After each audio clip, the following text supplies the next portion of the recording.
Hello, welcome to Trigonometry. This is Mrs. Schofield. So glad you could join us today. We are going to dive right into trig by first starting out reviewing some basics about angles. We're going to be looking at all about angles, refreshing our memory on some of those things before moving into, in future podcasts, and right into triangles and what to do with them and so forth. So I'm glad you're here for the ride. Okay, so before we even talk about angles, just real quick recap of some basic definitions. If you have 2 points out there on a plane, let's say you have 2 points A and B, that's all you need to determine the location of a line on a plane. And please forgive my drawing here, I'm not very good. A line we know is straight, but not the easiest thing to do to draw on these computer pads here. I'm using a bamboo tablet by Wacom, and I feel like I'm not too bad at it, but just bear with me. Or I guess I could be really fancy if I wanted to, and I could click over here and start drawing stuff and making it really straight. So, or I could do that. But anyways, all right. Sorry about the side note. So, 2 points can help determine a line on a plane, and if you want to start focusing on just parts of the line, like if you want to focus on this part here between A and B, from A to B, then you have what they call a line segment. There is a difference. When people say draw a straight line, well, a line by its definition is straight, so that's redundant. And technically a line extends infinitely in opposite directions, so if you have a beginning point and an ending point, you actually got a part of a line called a line segment. If you take the line and look at the part that starts at one of the points, then goes through the other point and then keeps going, then you've got yourself a ray. And I think you guys already know that, but just reviewing for you. So that's a ray. And the reason I'm reviewing that is because we can take either 2 line segments or 2 rays, and we can put them together and have them share the same endpoint. Like we could take a line segment like this and then put it with another line segment like this. Let's use like C, D, E. And then you've got yourself an angle. Or you could do 2 rays and do the same thing. If they share the same starting point,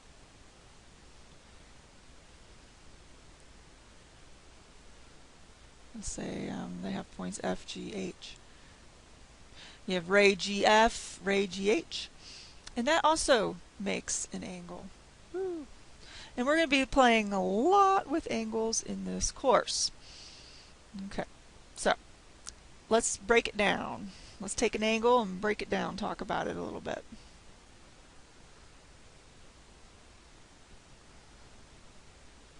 Let's call this angle PQR.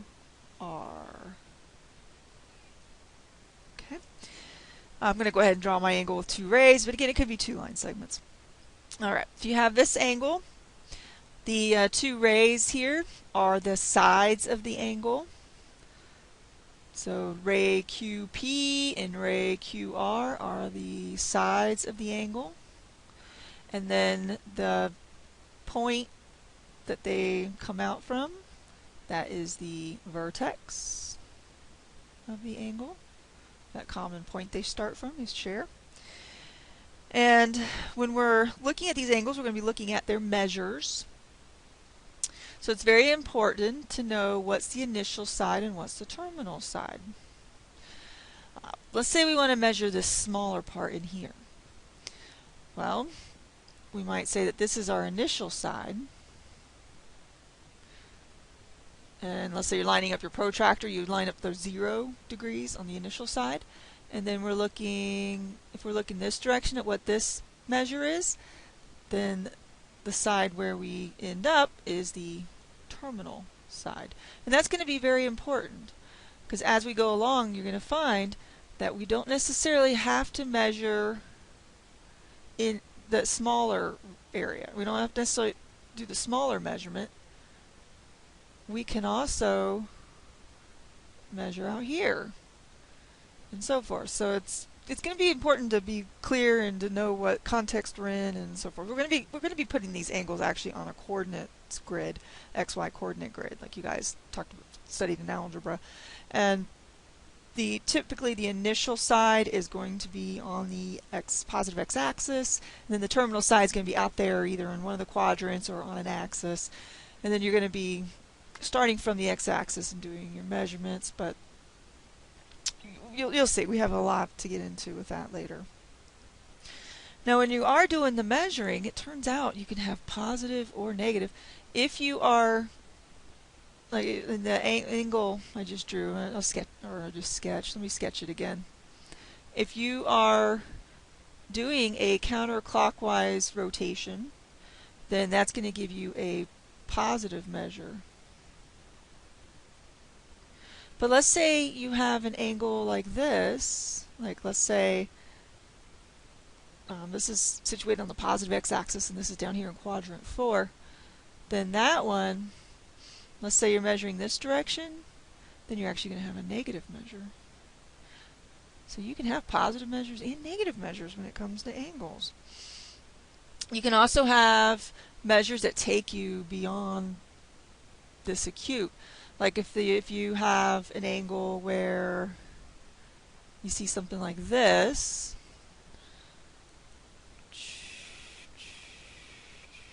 looks like a snail or something, they're actually telling you don't just measure this acute part, but actually go one rotation, 360, another rotation, 360, and then add on this measure also. So you have to really pay attention to which way the arrow is going for your sign, and you have to pay attention to how many times you got to go around 360. So lots of interesting things here. Now as we're measuring the angles, common unit a very common unit to use is degree. There's another one called a radian that we will talk about at a later time, but for now I just wanted to mention degree. So like if you know an angle is 45 degrees, have this little circle floating up here in the upper right. That's very common. That one was actually developed by the Babylonians over 4,000 years ago. So it's been around a while. Quite a while. And if you think about the fact that we are in 2013, obviously this was BC that the Babylonians were around developing these angles, so this has been around a long time. But that's a common measure, and what we do is we say, well, if you take a ray and if you rotate it all the way around once, then that's a 360 degree rotation. And all the measures in between there are, from in between would be less than 360, or if you go around more than once, then you are doing more than 360. So really 1 degree is a fraction of a rotation, 1/360th of a rotation.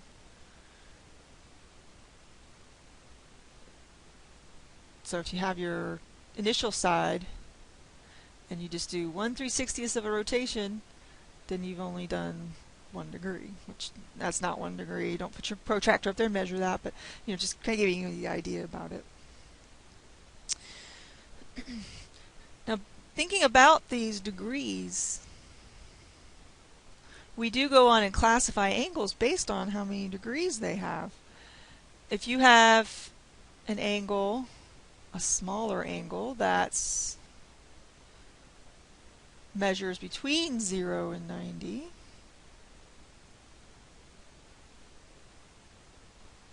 I think you all are probably saying it with me. It's an acute angle. It's small, so it's so cute. It's a cute angle. Then if you have it right at 90 degrees, which don't trust this 90 unless they tell you, either drawing by a little square or saying it's 90. So if it is 90 degrees, and say it with me, right angle. I think we knew that. I know you guys are smart coming in here with lots of knowledge, but just reviewing just in case. Then if you go beyond the right, go bigger, but not too big. If you go bigger than 90, but not quite to 180, then you got obtuse. One way to remember that is like something that's big is obese, so obtuse is a big angle. And then if you go all the way to 180, it looks like a straight line. I know saying straight line's redundant, but still. So it looks straight like a line. Then you've got a straight angle.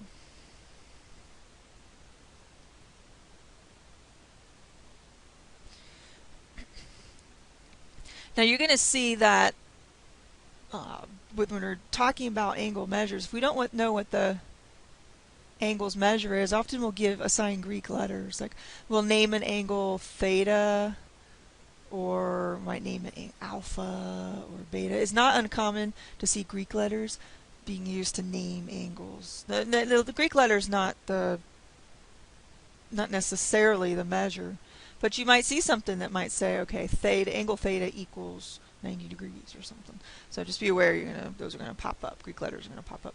So if you go home, you throw up your hands in frustration trying to do this, and you're like, it's all Greek to me. It really, after a while in math, it is all Greek. When you go up in the higher levels, there's a lot of alphas, betas, gammas, deltas, thetas, all these Greek letters, which really helped me. In college, I wasn't into the sorority scene, but getting through math classes, I at least knew what the Greek letters stood for on their jerseys. So I was more of a GDI, and if you don't know what that is, just message me and ask, and I'll let you know. All right, a little bit more about angle measures. Let's see here. Need to know about complementary and supplementary. If angles are complementary, this does not mean they say nice things to each other. That would be complement with an I right here.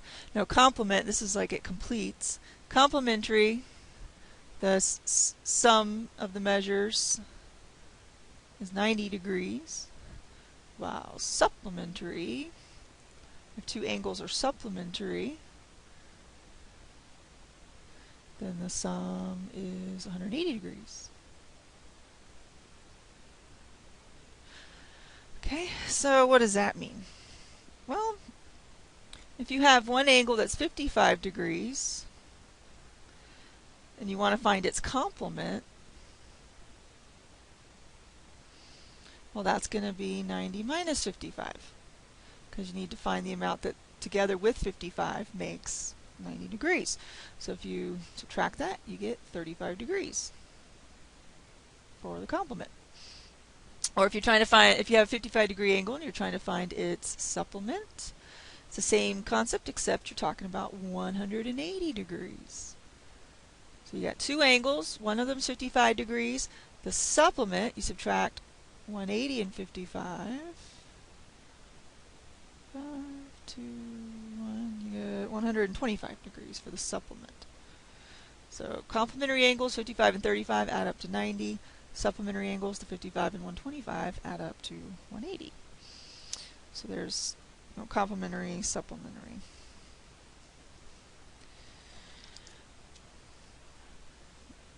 Okay, what else? Oh, degrees, minutes, seconds. Some of you have probably not seen this before, but okay, nowadays we deal with base 10 for our number system.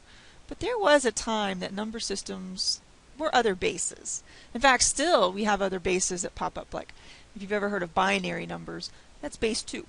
And that's what the very essence of computer language is about. Zeros and ones, off and on switches. But there were, before we got to our current base 10 system using 0, 1, 2, 3, 4, 5, 6, 7, 8, 9, and then combinations of those for 10, 11, 12, so forth. Before we got here, number systems all around the world went through development. It's not like we just, poof, one day woke up being human beings and used base 10 numbers. It didn't work like that. It was a slow progression. And if you're interested in knowing more about history of math, just let me know and I can refer you to some resources.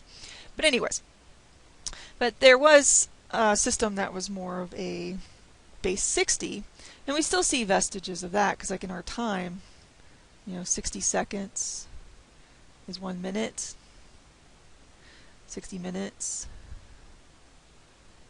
is 1 hour, right? Well, it turns out with angles, you can take degree measures and break them down using the same kind of process. You can say 60 seconds equals 1 minute. I know it looks familiar. In fact, the little marks here, 2 of them tells you seconds, 1 of them tells you minute, and then 60 minutes gives you 1 degree.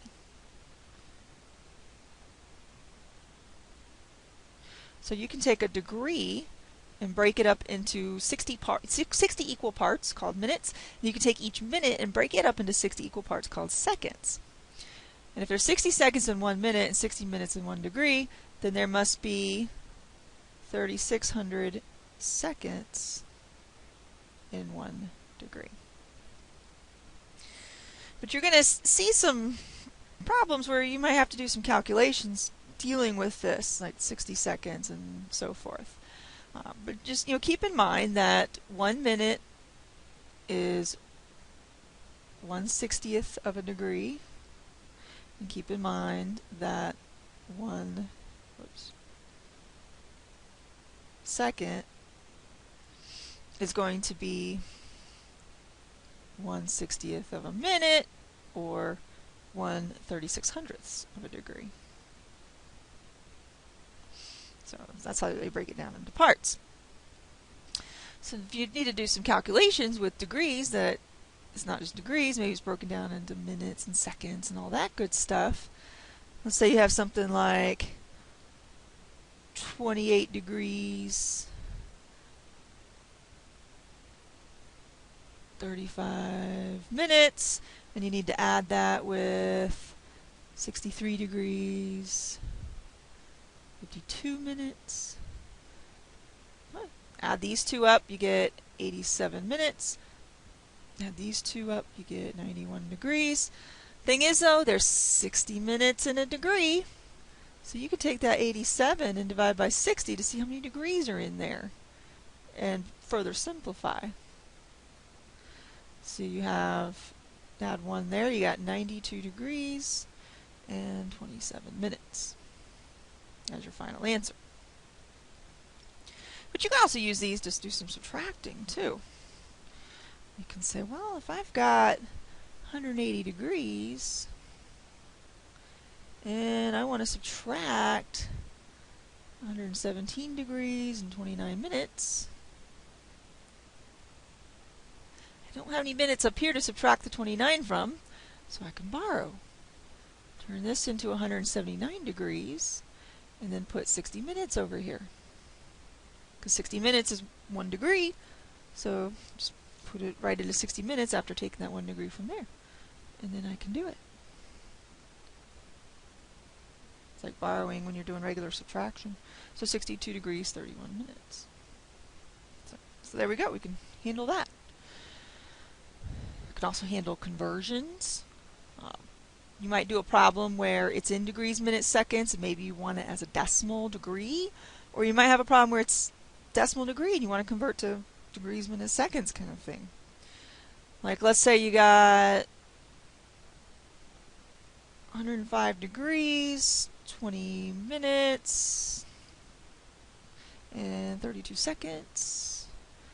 And let's say you want to turn that into a decimal. You might want to turn that into decimal degrees only, with no minutes and seconds on there.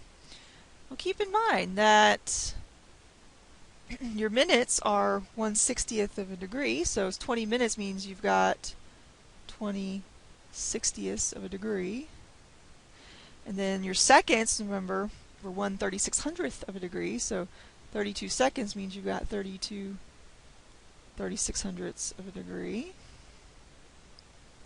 And then change these fractions to decimals and add them up, and you can get it to decimal degree.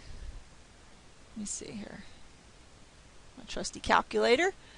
105 plus 20 divided by 60 plus 32 divided by 3600. Enter. And voila! Well, now let's go and round to the nearest like thousandths, like 3 decimal places. So 105.342 degrees.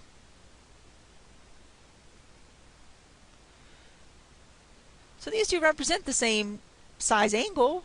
It's just one's broken down into degrees, minutes, seconds. The other one's just decimal degrees. But you know too, if it's in decimal degrees, you can go to degrees, minutes, seconds. Like if you have 85.263 degrees, that's giving you decimal degrees. What if you want to go the other direction and figure out how many minutes and seconds are involved? Well, you can do that too. You've got the 85 degrees, and then you've got this 0.263 degrees to deal with. Well, this 0.263 degrees came from adding some 60ths plus some 3600ths. So let's see here. If 1 degree is 60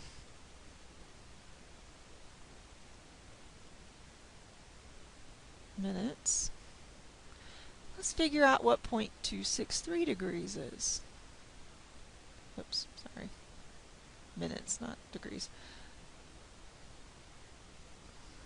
Okay, so all I really got to do here is multiply these two together. 60 times 0.263. See what that comes out to.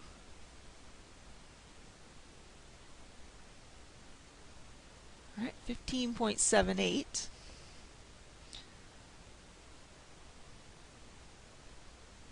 Okay, so 85 degrees, 15.78 minutes. I still don't like that decimal there, that 0.78 minutes. But I know that 1 minute equals 60 seconds. So I want to take 0.78 minutes and convert that to seconds.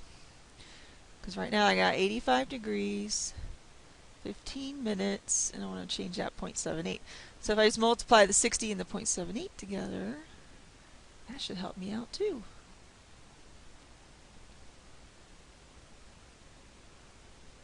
.46.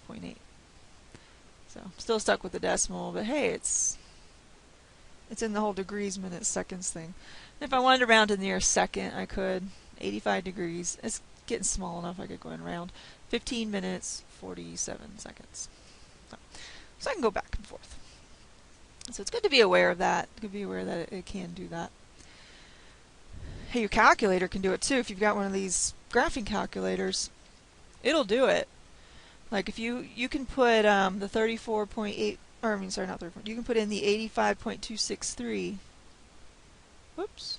Excuse me. Just do this again. 85.263, and you can get it to change degrees, minutes, seconds. You got to go to your angle menu. Like my angle menu is right here. If I go second, apps, that gives me my angle menu. Number 4 converts to degrees, minutes, seconds. And hit enter. And there I go. 85 degrees, 15 minutes, 46.8 seconds. So I can use my calculator to do that too. So if I want to put in the degrees, minutes, seconds, I can also get it to convert to a decimal. Like if I want to put in the 105 degrees, I can go to second angle, number 1, and then I can put in the 20 minutes, so I can go second angle, number 2, and then I can put in the 32 seconds. That one actually, there's a seconds button right here. And if you look at the plus sign, you're going to have to hit alpha plus, but when you do that, it puts in the seconds for you. Then you hit enter, and voila, there's your decimal. Isn't that cool? It's always nice in the calculator to do that stuff for you. Alright, so then back to angles, just a little bit more about angles, just a little few more definitions. When we're we're not going to just be measuring, and we're not going to have to just deal with measurements. We're also going to have to deal with positions and so forth, and also drawing things on the coordinate grid. So, still got some more definitions. I know this one's been long-winded today, but got some more definitions for you. We're going to be situating these angles on the grid, and if you go ahead and put the initial side starting from the origin and then let it rest on the x-axis. Then take the terminal side starting from the origin and let it rest somewhere else. Then you've got your angle in a standard position.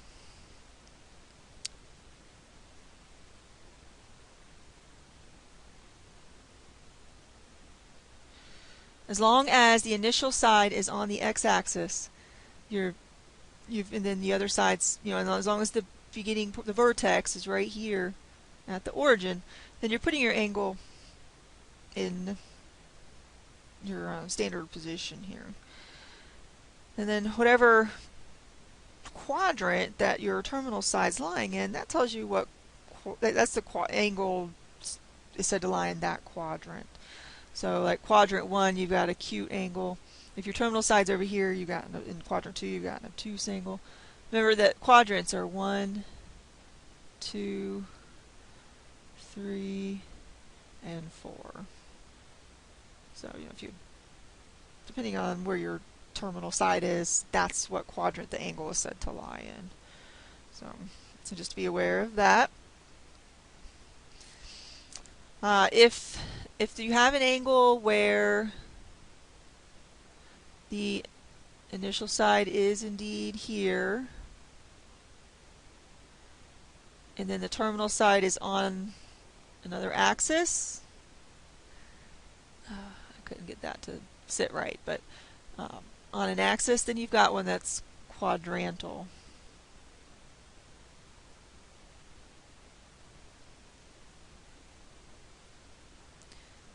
Quadrantal angle.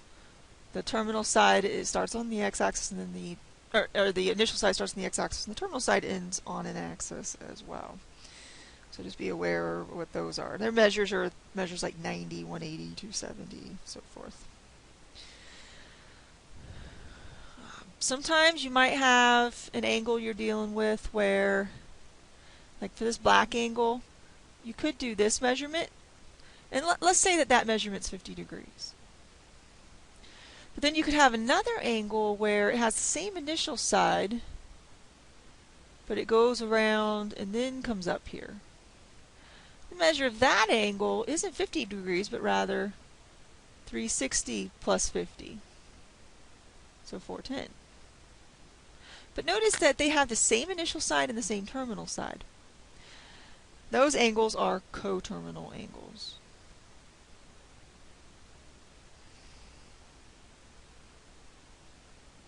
It has the same initial side, same terminal side, but you have different measures. They differ by a multiple of 360.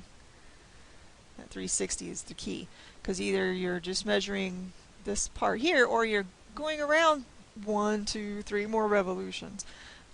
You're dealing with coterminal angles. So you might be asked to find measures of coterminal angles. Like if you have let's say you have an angle that's 1,106 degrees. Well, some of its coterminal angles differ by measures of 360. So we've got 1106 minus 360. We get 746 degrees. So the 746 degree angle, as long as its initial side's situated on the x-axis and you have the same direction of rotation, these two are coterminal. Or you can subtract another 360 and get yet another coterminal angle. 386. You can subtract another 360 and get yet another coterminal angle. 26. You could do this all day. I mean, you could go negatives, positives. You know, you could subtract 360 again and go into the negatives, and that would be coterminal angles as well. Except when you're talking about negatives, now you're talking about clockwise rotation instead of counterclockwise. So, in fact, 26 degrees, if they ask you for the angle of least positive measure, that's coterminal. So, coterminal angle of least positive measure. Then they're looking for something like this, where it's your smallest positive coterminal angle. Like, let's say they tell you you have an angle that's negative 150. In order to find that coterminal angle of least positive measure, you're going to have to add 360 and see where that takes you. And it looks like it takes me to 210 degrees. And that's the smallest positive measure that's coterminal with negative 150. So they might ask you, you might have reasons to do that down the road too. Or you will have reasons to do that down the road. So just letting you know. So just thinking about those. Now, one more thing before we sign off on this angle introduction. Just wanted to do a really quick application problem. Let's say you have something like this. A wheel makes 270 revolutions per minute. So I'm going to give you a taste of what maybe an application problem would be with all this angle stuff we're learning. Okay, so what this means is that you have a wheel that's turning, and it's going to make a complete turn. It's going to make 270 complete turns every minute. So in 5 seconds,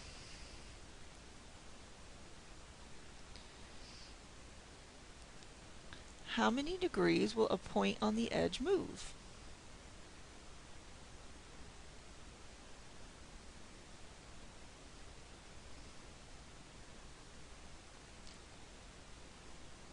Will a point on the wheel's edge move?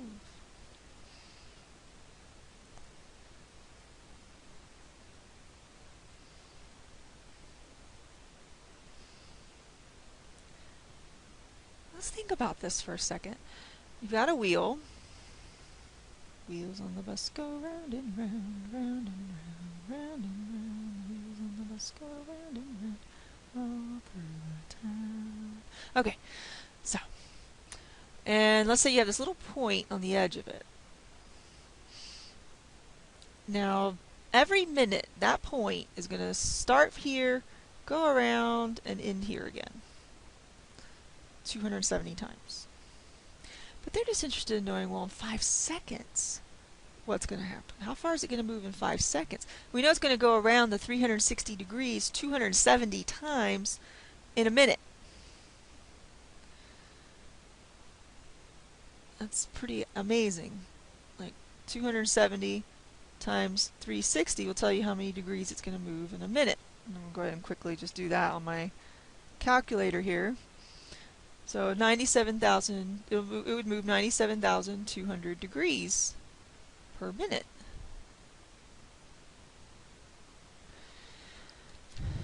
But we're interested in seeing what's going to happen in 5 seconds.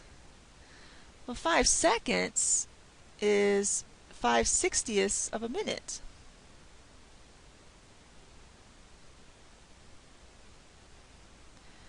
So 5/60ths of 97,200 degrees. Let's see what that comes out to. Let's see, I got my 97,200. It's 5/60ths is the same thing as 1/12. And I'm going to get 8,100 degrees. That is outstanding. And if you're curious about 8,100 degrees, if you divide 8,100 by 60,